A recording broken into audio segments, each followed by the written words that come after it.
கோர்த்து வாழ்ந்து காட்டலாம். பொம் பொம் பொம்மி, பொம்மி அண்ட் ஃப்ரெண்ட்ஸ். நட்பு என்பது விலை மதிப்பற்றது. டாக்கோ ரம்போ மாயா இவன் போரஸ். நட்பால் கூடுவோம். பொம் பொம் பொம்மி, பொம்மி அண்ட் ஃப்ரெண்ட்ஸ். பொம் பொம் Bommi, Bommi and friends. Bommi and friends.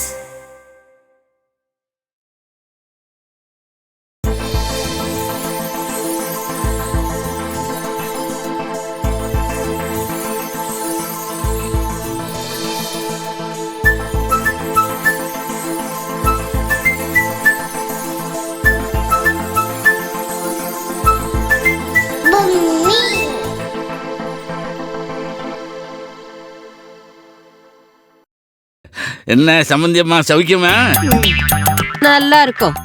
எங்களுக்கு என்ன குறை வரப்போகுது? அது சரி, தங்க மாதிரி தாங்கிறதுக்கு என் பையன் இருக்கும்போது உங்களுக்கு என்ன குறைச்சல்? வந்து 2 மணி நேரம் தான் ஆகுது. சரிடா பாஸ்கர், என் பேரனை கூப்பிடு. வந்த வேலையை முடிச்சிட்டு நான் சட்டு புட்டுன்னு ஊருக்கு கிளம்புறேன். என்னப்பா வந்தது வராதுமா கிளம்புறேன்னு சொல்றீங்க? என்னடா நீ, வேலையே இல்லைன்னா பிரச்சனை இல்லை, ஆனா நமக்கு தான் 4 பக்கமும் வேலை இருக்கே. உங்களுக்கு என்னப்பா அங்க வேலை? ஊர்ல சும்மா தானே இருக்கிறீங்க, அதுக்கு இங்க இருந்துட்டு போலாம்ல.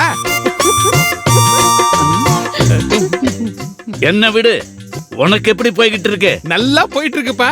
ஆனா ஜாக்குக்கு தான் கொஞ்சம் உடம்பு சரியில்லை. இப்ப அத பத்திலாம் இவர் கேட்டாரா?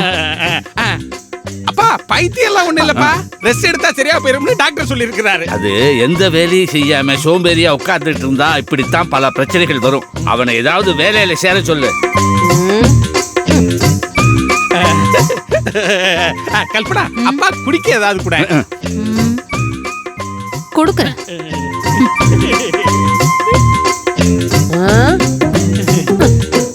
உட்காருங்கப்பா. நான் உட்கார்றது இருக்கட்டும், என் பேரன் பின்ட்டு எங்கடா? கூப்பிடுறா அவனை. ஏய் பின்ட்டு. பின்டோ. என்னப்பா? பின்டோ, தாத்தா வந்திருக்காரு பாரு.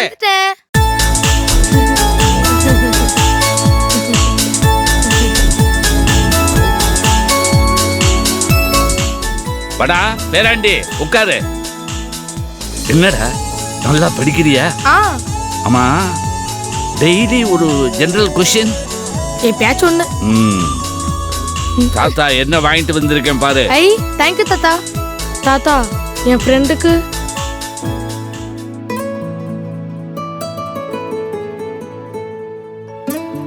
தேங்க்ஸ் பின்ட்டு.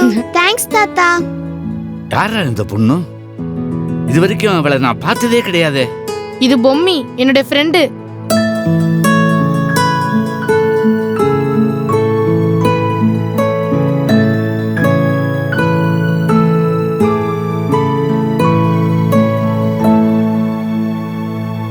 மருமகளே, உன் காஃபி டேஸ்ட் மாறவே இல்லை, அப்படியே சூப்பரா இருக்கு. அவளும் மாறலப்பா, அதான் காபி டேஸ்ட் அப்படியே இருக்குது. ஏய், நாம ஒன்னும் அட்வர்டைஸ்மெண்ட் பிலிம் எடுக்கலையே. ஏன்னா நாம உட்கார்ந்து இருக்கிற பொசிஷன், நீ பேசுற டைலாகு, இந்த காஃபி கப்பு, இதெல்லாம் பார்க்கும்போது அதே ஃபீலிங் வருதுடா. சரியா?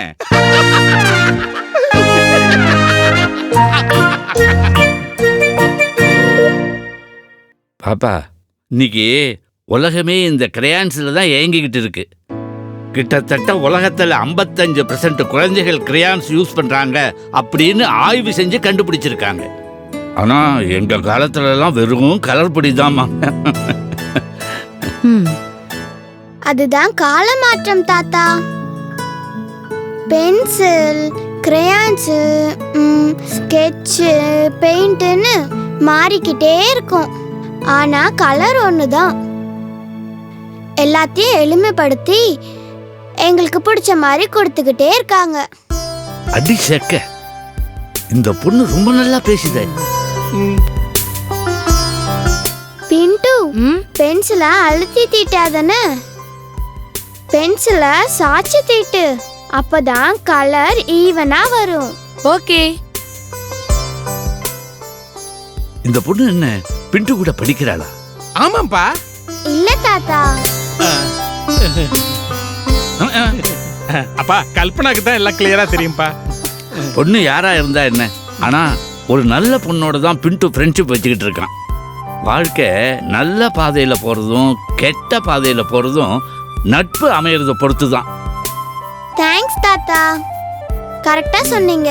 வாட்டர் கலர் தீட்டுறது தான் கலர்ஸ் பண்றதுலயே ரொம்ப இன்ட்ரெஸ்டிங்கா இருக்கும். குளத்துல இருக்க மொத்த தண்ணியும் நம்மளே அள்ளி கொட்டுற ஃபீல் கிடைக்கும். கரெக்ட் இல்லையா பிண்டு? ஆமா, இது ரொம்ப ஜாலியா இருக்கும். பாண்ட் ஃபிஷ் வரையறதுல ஒரு பாசம், அதாவது பூனைக்குட்டிய கொஞ்சற மாதிரியே இருக்கும். ஆமா பூமி, எனக்கு இந்த மீனை ரொம்ப பிடிச்சிருக்கு. சோனா வீட்ல ஃபிஷ் டேங்க்ல இருக்கிற மீன் மாதிரியே இருக்கு. இந்த ஃபிஷ்ஷுக்கு நான் அல்பின்னு பேர் வச்சிருக்கேன். சூப்பர், ஆல்பியும் இனிமே நம்ம ஃப்ரெண்டு. ஆமா பூமி.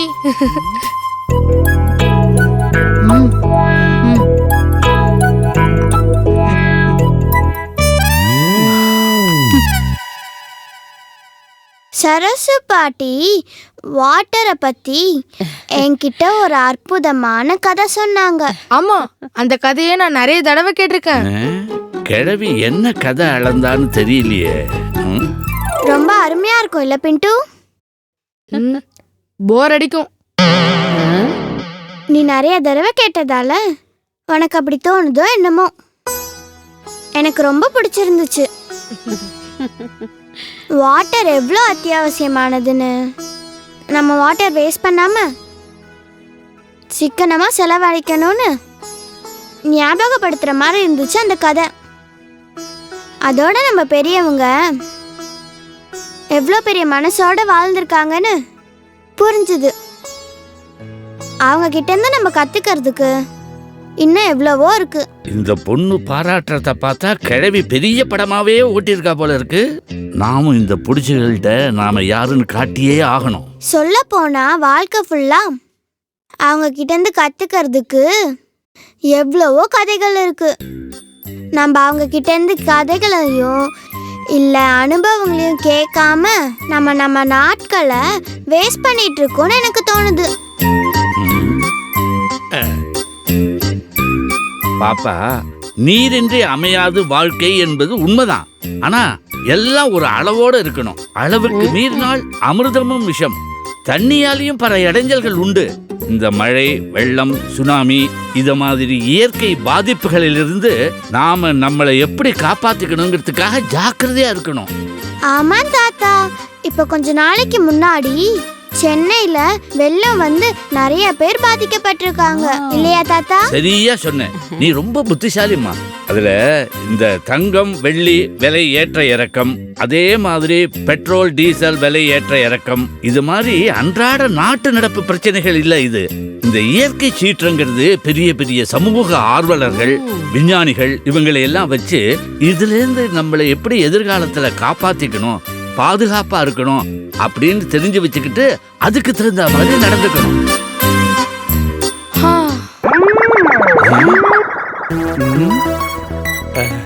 அப்பாவுக்கு நல்ல மேடை கிடைச்சிருச்சு. இனிமே ஆலாபனையில ஆரம்பிச்சு அத்தனை ராகத்தையும் வெளுத்து கட்டி வேத்து கொட்டாம விட மாட்டாரு. 100 வருஷம் இல்லாத அளவுக்கு போன வருஷம் நவம்பர் மாசம் சென்னையில 108.8 சென்டிமீட்டர் மழை பெஞ்சிருக்குன்னா சென்னை எப்படி இருந்திருக்குன்னு யோசனை பண்ணிப்பாரு. உங்க அப்பா ஆரம்பிச்சிட்டாரு, இனிமே இங்க யாரும் இருக்க முடியாது. அந்த வெள்ளத்துல தாம்பரத்திலேருந்து ஆரம்பிச்சு ராயபுரம் வரைக்கும் லட்சக்கணக்கான வீடுகள் சேதமடைஞ்சிருக்கு. வீட்டில் இருந்த car, motor bike, computer, TV எல்லாத்தையும் அந்த வெள்ளம் அடிச்சுக்கிட்டு போயிடுச்சுன்னா பாரு. சில வீடுகளில் அந்த வெள்ளம் வீட்டில் வச்சிருந்த பணம், நகை, நட்டை எல்லாத்தையும் அடிச்சுக்கிட்டு போயிடுச்சு. நஷ்டம் கிட்டத்தட்ட 1 லட்சம் கோடி இருக்குன்னு சொல்றாங்க. பாப்பா, தொடர்ந்து பெஞ்ச கனத்த மழையால ஏரி ரொம்பிடுச்சு. பாதுகாப்பு கருதி ஒரு வினாடிக்கு 29,000 கன அடி தண்ணியை திறந்து விட்டாங்க. முன்னெல்லாம் அந்த தண்ணி போற பாதை அகலமாகவும் பெருசாகவும் இருந்தது. தண்ணியும் சுலபமா கடலுக்கு போய் சேர்ந்தது. ஆனா நாம என்ன பண்ணோம், அந்த தண்ணி போற பாதையை தூத்து அதுல வீடு கட்டி வாழ ஆரம்பிச்சிட்டோம். தண்ணி அதனால கடலுக்கு போகாம நம்ம வீட்டுக்குள்ள வர ஆரம்பிச்சிருச்சு. அது மட்டும் இல்ல, ஆத்துல நம்ம போட்ட குப்பை கூளம் எல்லாத்தையும் ஆறு திருப்ப நம்ம வீட்டுக்கே கொண்டு சேர்த்துருச்சு. அது மட்டும் இல்லம்மா, அடையாறு ஆத்த தூர் வாராதனால கடலுக்கு போக வேண்டிய மழை வெள்ளம் எல்லாம் மக்கள் இருந்த பக்கம் போயிடுச்சு. நகரத்தை சுத்தி இருக்கிற ஏரிகளை மட்டும் இல்ல, கூவம் ஆத்தையும் வருஷம் தூர் வாரணும். அப்படி தூர் வாரி இருந்தா பாதிப்பு இவ்வளவு அதிகமா இருக்கிறதுக்கு வாய்ப்பே இல்ல. ஆனா எங்க நாம இயற்கை மேல அன்பு காட்டுறது இல்ல. அப்படி இருக்கும்போது இயற்கை எப்படி நம்ம மேல அன்பு காட்டும்? அம்மா, தூர் வாடுறதுன்னா என்னன்னு தெரியுமா? பெரிய பெரிய புக்லின் மிஷின் எல்லாம் வச்சு கெனால் போற வழியில உள்ள மச்செல்லாம் எடுக்கிறது தானே. உன்னை பார்த்தா என்னால ஆச்சரியப்படாம இருக்க முடியல. எப்படி இவ்வளவு விஷயங்கள் தெரிஞ்சு வச்சுக்கிட்டு இருக்க? உனக்கு ஒரு விஷயம் தெரியுமா? நானே பர்சனலா 200 போட்டுகளை வாடகைக்கு எடுத்து அதுல உணவுப் பொருட்களை ஏத்திக்கிட்டு பாதிக்கப்பட்டவங்க எல்லாருக்கும் நானே விநியோகம் பண்ணிட்டு வந்தேன். யாரும் யாரோடையும் தொடர்பு கொள்ள முடியாதபடி, யாரும் யாருக்கிட்டையும் உதவி கேட்க முடியாம இருந்த நிலைமையில முகந்தெரியாத மக்களோட அன்பு கொண்டாடி வெள்ளத்தை எதிர்த்து போராடினாங்களே. ஏன் ஆந்திரா, கேரளா, கர்நாடகான்னு இந்தியாவில் இருக்கிற அத்தனை ஸ்டேட்ல இருந்தும் உதவி மலைமலையா வந்து குவிஞ்ச போதுதான் மனித நேயம் இன்னும் செத்து போயிடல அப்படின்னு எல்லாரும் சந்தோஷப்பட்டாங்க. இந்த வெள்ளத்தினால நாம கத்துக்கிட்டது நிறைய விஷயங்கள். இத வச்சு நாம எதிர்காலத்துல இன்னும் எச்சரிக்கையா நடந்துக்கணும்.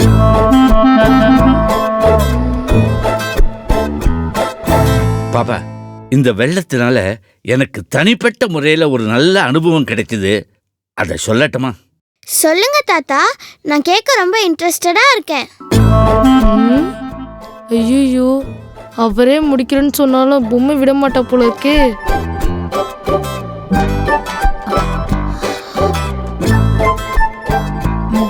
ஈரோட்லேருந்து என் ஃப்ரெண்டோட பையன் எனக்கு ஃபோன் பண்ணி அவங்க அம்மா இங்க ஷாலி கிராமத்துல மாட்டிக்கிட்டாங்க, அவங்கள கான்டாக்ட் பண்ண முடியல அப்படின்னு சொல்லி ஒன்று அழுது புலம்பினான்.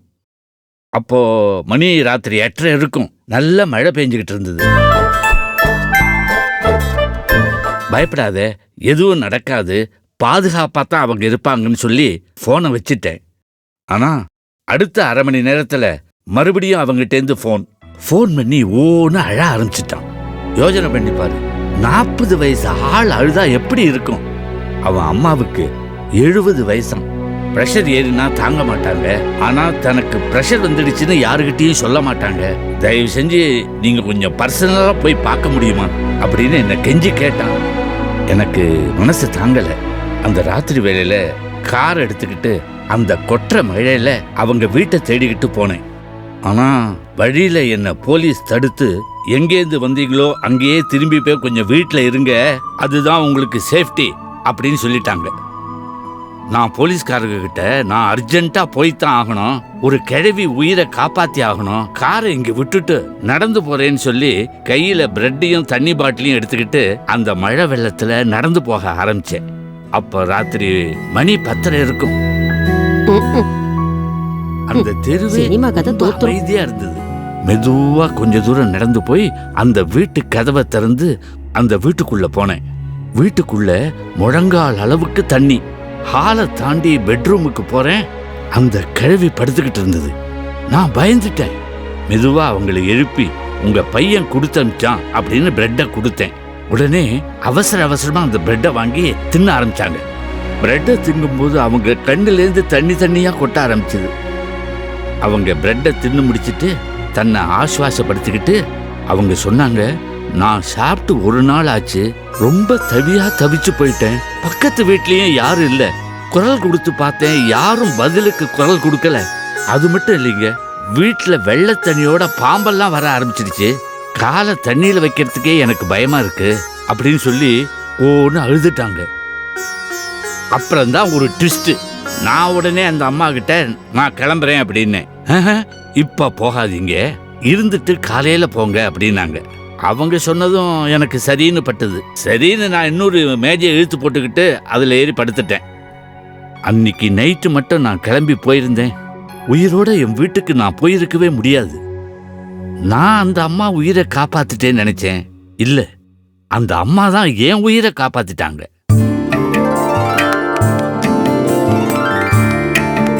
உங்க உங்களை பாராட்டுறதுக்கு வார்த்தையே இல்லை தாத்தா. மற்றவங்களுக்கு உதவி செய்யறதுக்காக உங்க உசுரை பத்தி கவலைப்படாம உதவி செஞ்சிருக்கீங்க. இந்த கதையை என் ஃப்ரெண்ட்ஸ் கிட்ட எல்லாம் சொல்லி என்கரேஜ் பண்ண போறேன். ஆ, என்ன ஆன்ட்டி அங்கிள் பாட்டி எல்லாரையுமே காணும்? எங்க போயிருப்பாங்க? அவங்க எல்லாம் எங்கேயும் போகல, எல்லாரும் ரூமுக்குள்ள தான் இருக்காங்க. ஏன் நீங்க பேசிக்கிட்டு இருக்கும் போது எல்லாரும் ரூம்குள்ள போயிட்டாங்க?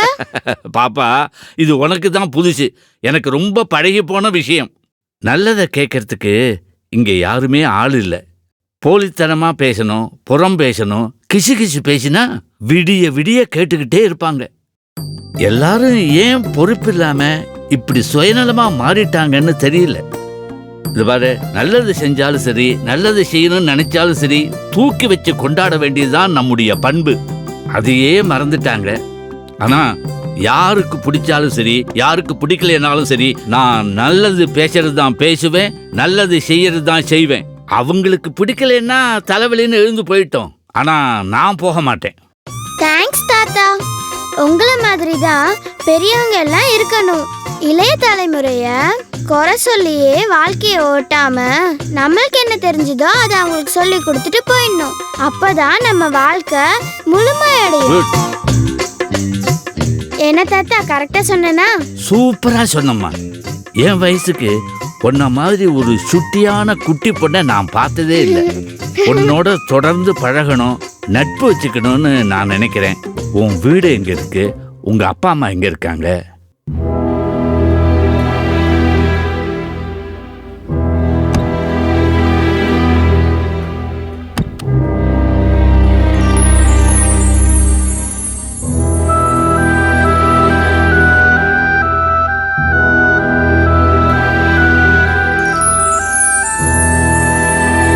நான் இந்த புக்குக்குள்ள இருந்து தான் வந்தேன்.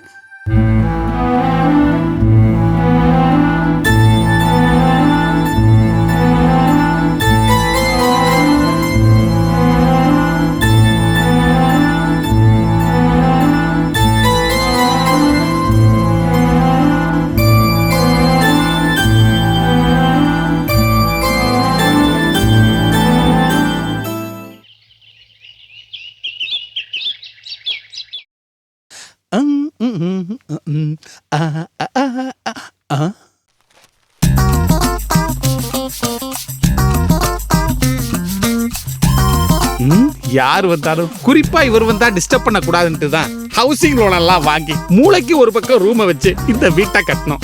ஆனா இவரு ஹாலை விட்டு நகரவே மாட்டேங்கிறாரே. அந்த புள்ள என்ன சொல்லி வச்சிச்சோ, இவர் என்ன புரிஞ்சுக்கிட்டாரோ ஒண்ணுமே புரியலையே. ஆனா ஒண்ணு மட்டும் கன்ஃபார்ம், இன்னைக்கு கேள்வியா கேட்டு கொல்ல போறாரு. ஆனா அதுக்கு இடம் கொடுக்காம தப்பிக்க முயற்சி பண்ணுவோம். சொந்த வீட்டுக்குள்ளேயே திருட்டு பய மாதிரி போக வேண்டிய நேரம் வரும்னு மாங்காடு மகாலிங்கன் சொன்னான். நான் தான் கேட்கல. ஏண்டா பாஸ்கர், காலில் ஏதாவது ப்ராப்ளமா? ஒண்ணு இல்லப்பா. இல்ல, ஒரு மாதிரி பம்மி பம்மி நடக்கிறியே, அதனால கேட்டேன். கஷ்டப்பட்டு கட்டின வீடு இல்லையாப்பா, சின்ன துரும்பு பட்டாலே மனசு தாங்க மாட்டேங்குதுப்பா. தரையில கால் பாதம் பட்டு தேயும் போது என் மனசு சேர்ந்து தேயுதுப்பா. ஏண்டா, அதுக்காக என்ன தலைகீழியா நடக்க முடியும்? அதுக்கும் பிராக்டிஸ் பண்ணிக்கிட்டு இருக்கிறேன்ப்பா. நீ எதுக்கு தாண்டா பிராக்டிஸ் பண்ணல? ஆனா எல்லாத்தையும் கிறுக்குத்தனமா பண்றியே. ஆமா, யாரா அந்த பொண்ணு? எனக்கு என்னவோ உன் மேலதான் சந்தேகமா இருக்கு. அப்பா, என் மேலேயா சந்தேகப்படுறீங்க? அப்பா, நான் வெட்டி எடுக்கப்பட்ட வைரம்பா. எப்போதும் உங்க புள்ள சோட போக மாட்டேன்ப்பா. அதெல்லாம் எனக்கு தெரியும். ஆனா நான் கேட்ட அர்த்தமே வேற. அந்த புள்ளைய உன்னுடைய மருத்துவ ஆராய்ச்சி இல்லைன்னா அந்த கின்னஸ் புக் ரெக்கார்டு இதுல எதுக்காகவாவது இந்த வீட்டுல கொண்டு வச்சிருக்கியோன்னு எனக்கு சந்தேகம். சத்தியமா இல்லப்பா. என்னுடைய வெற்றிக்காக நான் யாரையும் கஷ்டப்படுத்த மாட்டேன்ப்பா. அத நாங்க சொல்லணும். இப்ப நான் கேட்கிற கேள்விக்கு மட்டும் நீ பதில் சொல்லு. கேளுங்கப்பா. யாரா அந்த பொண்ணு? என்னெல்லாமோ சொல்ற, எனக்கு ஒண்ணுமே புரியலையே. எனக்கும் அதே புரியலதான்ப்பா. எல்லா நேரமும் நல்லா தான் இருக்கா. வீடு, அப்பா, அம்மான்னு கேட்டோம்னு வச்சுங்க, புக்க தூக்கிடுறா. என்னால அந்த பொண்ணோட அறிவு, வளர்ச்சி, பக்குவம் இது எல்லாத்தையும் நம்ப முடியலடா. எல்லாம் வயசுக்கு மீறினதா இருக்கு. அதனால்தான் நீ ஏதாவது கிறுக்குத்தனம் பண்ணிக்கிட்டு இருக்கியோன்னு நினைச்சேன். அதெல்லாம் இல்லப்பா. எனக்கு அந்த பொண்ணை பத்தி தெரிஞ்சதெல்லாம் அவ பின்ட்டுவோட ஃப்ரெண்டு. ம். அதுவும் சமீபத்துல தான், ரொம்ப நாளால இல்ல. இதுக்கு முன்னாடி அவ வீட்டுக்கு வந்ததும் இல்ல. இத பத்தி நான் பின்ட்டு கிட்ட பேசியும் பார்த்தாச்சு. அவனும் கொஞ்சம் மென்டலி டிஸ்டர்பா தான் இருக்கிறான். அவன் சொல்ற பதிலத்தான் இவளும் சொல்றான். இதை ஏன்டா எங்கிட்ட சொல்லல? போன் அடிச்சு சொல்லலான்னு பார்த்தேன்ப்பா.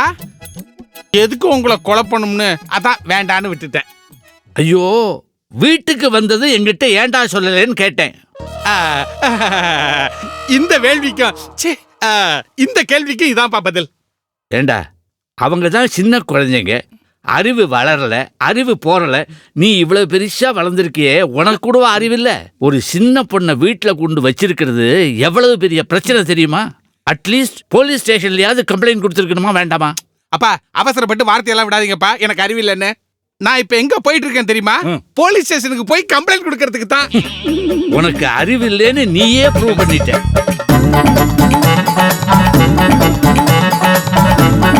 கனவு நனவாய் ஆனதே, மகிழ்ச்சி கண் முன் வந்ததே, நட்புடன் வாழவே. பொம் பொம் பொம்மி, பொம்மி அண்ட் ஃப்ரெண்ட்ஸ். சில பொய்கள் வெல்லவே, பல உண்மை சொல்லவே, ஒன்றாக கை கோர்த்து வாழ்ந்து காட்டலாம். பொம் பொம் பொம்மி, பொம்மி அண்ட் ஃப்ரெண்ட்ஸ். குட்டீஸ், எப்படி இருந்தது இந்த வீடியோ? பிடிச்சிருந்தா லைக் போடுங்க. ரொம்ப பிடிச்சிருந்தா ஷேர் பண்ணுங்க. இன்னும் ரொம்ப பிடிச்சிருந்தா நீங்க கமெண்ட் போடுங்க. இந்த மாதிரி நிறைய வீடியோ பார்க்கணும்னா சப்ஸ்கிரைப் பண்ணுங்க. எங்க கூட கனெக்ட் பண்றதுக்கு ஃபேஸ்புக், கூகுள்+, ட்விட்டர் எல்லாத்துலயும் லைக் போடுங்க.